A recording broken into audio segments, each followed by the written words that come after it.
C'est très facile les amis, il va nous falloir 200 g de farine, 180 g de sucre, 5 œufs entiers, un sachet de levure chimique, il fait 11 g, 3 cuillères à soupe de cacao amer, 3 cuillères à soupe d'huile et on mettra donc une pincée de sel. Bon les amis, Asia n'est pas là, j'ai sorti mon saladier orange.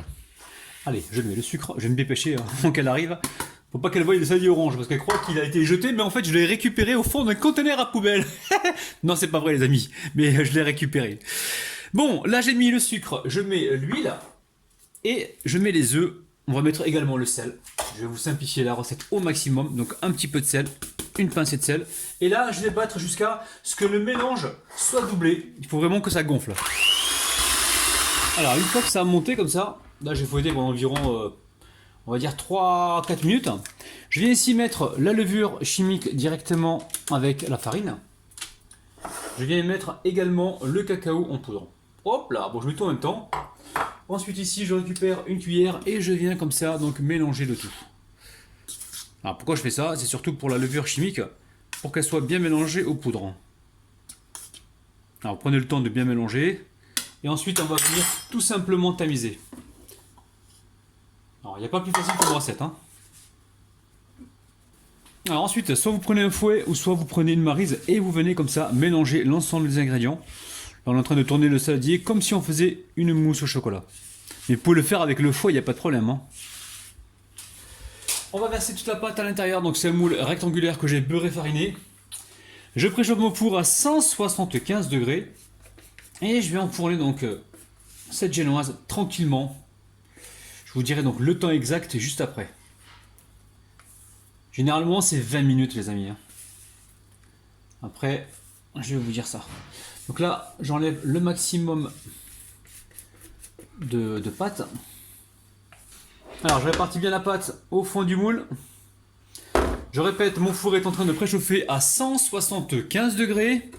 Et je vous dirai donc la cuisson juste après la cuisson du gâteau. Ça fait beaucoup de cuisson tout ça. Alors ma génoise elle a cuit entre 20 et 22 minutes à 170 degrés. Donc là ça fait 3-4 minutes que je l'ai sorti du four. C'est encore chaud une boule là. Hop là, je retourne ça vite fait. Donc on n'attend pas que ça soit complètement froid pour démouler. On peut le démouler tout de suite. Regardez-moi ça les amis, c'est un truc de ouf. Donc là c'est bien, voilà, c'est bien trampolinable. On va laisser complètement refroidir et on pourra passer donc à la suite. Alors c'est important de cuire votre gâteau juste, ne le cuisez pas de trop pour pas qu'il soit trop sec. Donc là, il m'a l'air bien ce gâteau. Je vais quand même retirer la petite croûte du dessus pour avoir un gâteau qui soit le plus droit possible. Ne vous inquiétez pas pour la partie que je vais enlever. Il y a toujours un gourmand dans une cuisine qui peut s'en occuper. Vous avez certainement un enfant dans vos pattes qui attend les petits bouts de gâteau pour les déguster avant la fin de la recette. Alors, ça, on va le retirer. On va pas le jeter, on va le laisser de côté. Ensuite, ici, on va venir couper. Voilà, couper les côtés. C'est juste pour enlever les côtés qui sont un petit peu plus secs que les autres. Comme ça, on aura une belle finition et un beau résultat.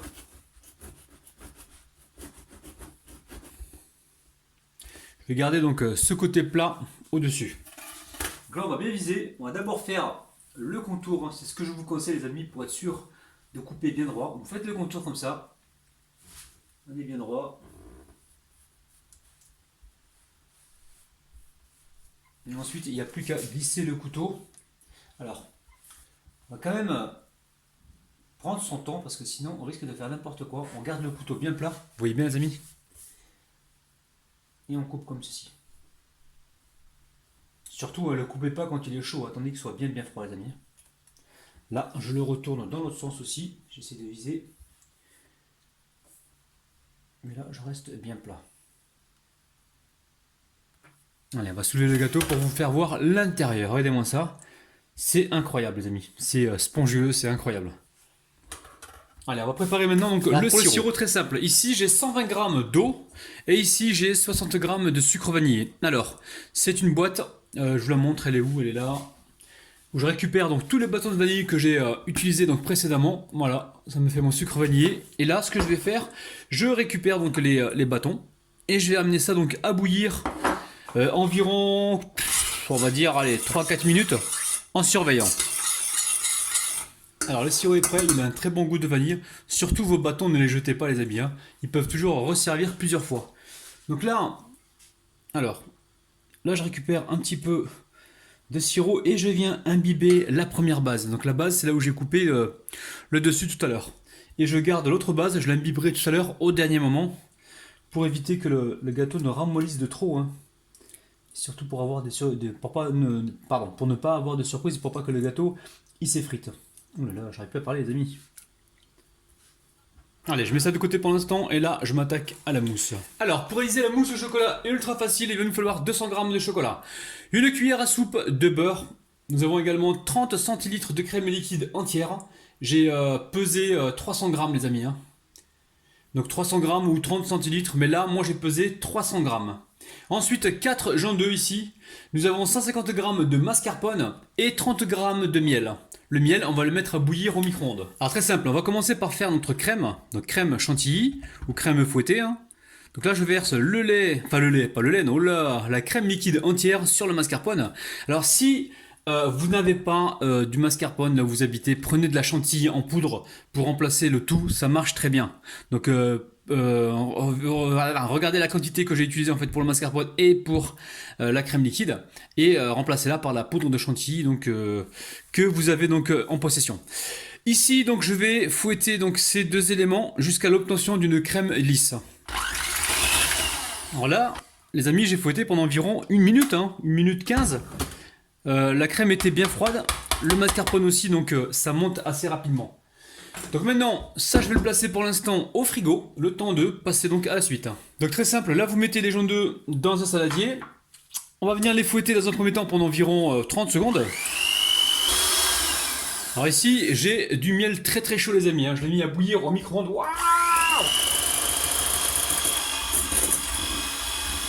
Et là je vais fouetter jusqu'à faire monter donc cet appareil, je vous dirai combien de temps tout à l'heure.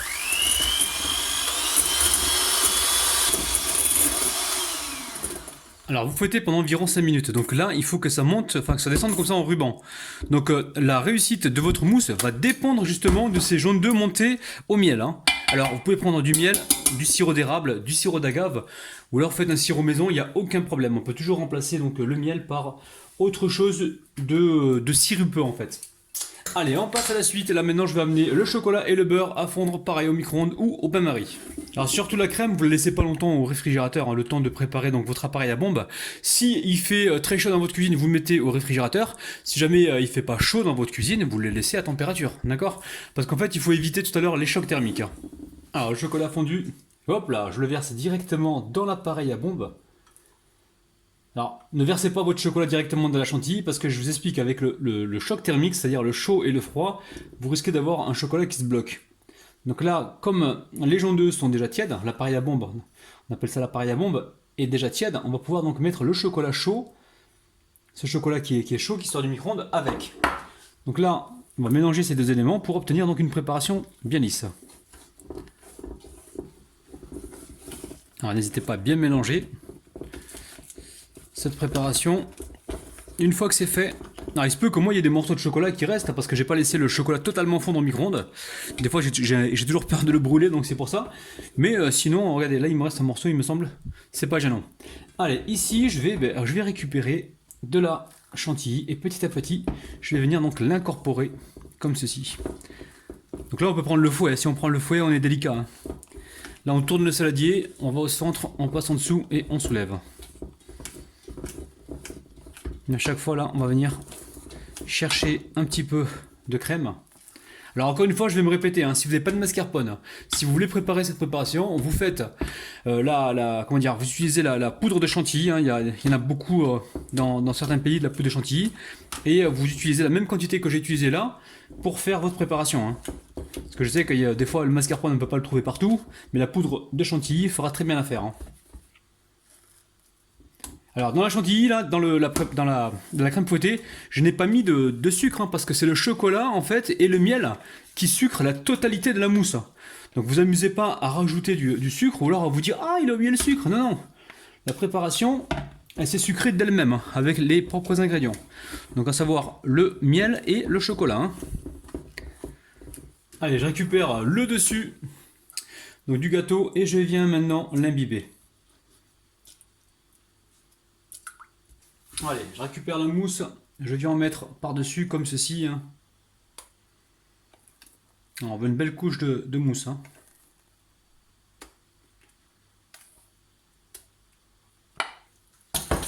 Je récupère ici ma spatule et je viens lisser comme ceci.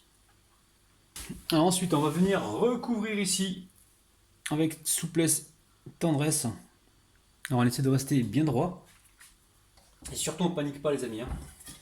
Le surplus, ici, on va venir l'étaler. Alors, on va réaliser un glaçage ultra facile. Donc là, j'ai râpé du chocolat. Donc là, j'ai 80 g de chocolat noir. Je vais y rajouter, allez, une cuillère à café d'huile de pépins de raisin. Alors, on peut mettre de l'huile normale ou ne pas en mettre du tout, vous n'êtes pas obligé. Et là, je vais rajouter 60 g de crème liquide entière. Alors, 60 g. Je suis en train de peser. Hop, c'est quand même pile poil. 59 g. Donc, on va s'arrêter là. Et je vais amener ça à fondre au micro-ondes gentiment. Et je vais mélanger avec une spatule ou une cuillère en bois. Donc, direction le micro-ondes. Alors j'ai chauffé ça au micro-ondes quelques secondes les amis, hein. Surtout il faut essayer de ne pas faire bouillir la crème parce que quand vous la faites bouillir, vous avez une espèce de peau qui va se former dessus et en se mélangeant on va se retrouver des particules de crème. C'est pas du tout ce qu'on recherche. Donc là on est en train de mélanger avec une spatule pour éviter un maximum les bulles d'air. Quoique des fois j'ai utilisé le fouet en y allant doucement, je n'ai pas créé de bulles d'air. Mais bon, par précaution, on prend juste une spatule, on mélange comme ceci. Et ce qui est avantageux c'est quand vous faites... quand vous coupez votre chocolat en copeaux, ça permet une fonte rapide et donc ça empêche de bouillir la crème. Alors, une fois qu'on a obtenu ça, on va pouvoir le couler sur le gâteau. Par contre, on va s'assurer que ce soit pas trop liquide parce que sinon ça va dégouliner partout. Donc là, je vais attendre encore quelques secondes et ensuite je coulerai ça directement sur le gâteau. Alors, je vais verser ça dessus, vous inquiétez pas, ça va un petit peu dégouliner sur le côté, mais pas d'inquiétude. Moi j'aime bien avoir ce petit décor de chocolat qui dégouline. Alors hop là, on va essayer de bien centrer le truc là. Pour pas que ça dégouline partout, pour avoir justement quelque chose d'uniforme. Donc même si par exemple ça dégouline sur le côté, on va faire attention que ça fasse pas trop dégueu. Après on peut toujours recouvrir avec des amandes ou autre chose. Allez, j'arrête de parler et je viens comme ça étaler donc le chocolat par-dessus. Allez, on amène ça directement au frigo. Alors, le restant de mousse, je l'ai mis là-dedans dans une poche à douille. Donc assez ronde, fine. Et on va imiter donc la déco du Kinder Delice. Allez, bismillah.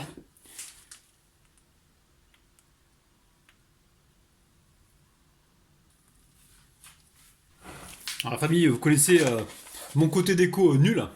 Donc là, vous savez quand je fais fondre du chocolat, j'utilise des empreintes à chocolat et je fais mes petits moulages. Donc là j'ai des petits moulages genre café et je vais venir cacher la misère en fait. Partout où j'ai eu des défauts, je viens le cacher comme ceci. Je vais peut-être en mettre aussi au milieu hein, pour... voilà. Histoire de... Je vais en remettre encore un ici, un au bout là-bas. Ça va apporter du croquant. Donc les amis, ce gâteau c'est pour l'anniversaire de ma nièce, hein. C'est pour Sheima. Vous l'avez déjà vu dans une de mes vidéos, dans deux de mes vidéos. Donc là c'est pour son anniversaire, donc Kinder Delice, hein. Réalisé à la mousse au chocolat, donc petite originalité, hein. Je pense que ça n'existe pas encore dans le commerce, mais faudra y penser parce que là ça a l'air vraiment gourmand les amis. Donc je ne vais pas déguster, je vous invite à faire la recette, vous avez les ingrédients juste en dessous de la vidéo. Prenez soin de vous, bye bye. Les amis, je suis revenu parce que j'avais envie de vous montrer ça. J'ai trouvé un petit peu d'amandes grillées au réfrigérateur. Je me suis dit, je vais en mettre un petit peu pour cacher les petits défauts. Donc dites-moi ce que vous en pensez en bas dans les commentaires, les amis. Surtout si vous voulez voir encore plus de recettes comme ça, de Kinder Delice qui n'existent pas dans le commerce. Dites-moi ça en bas dans les commentaires.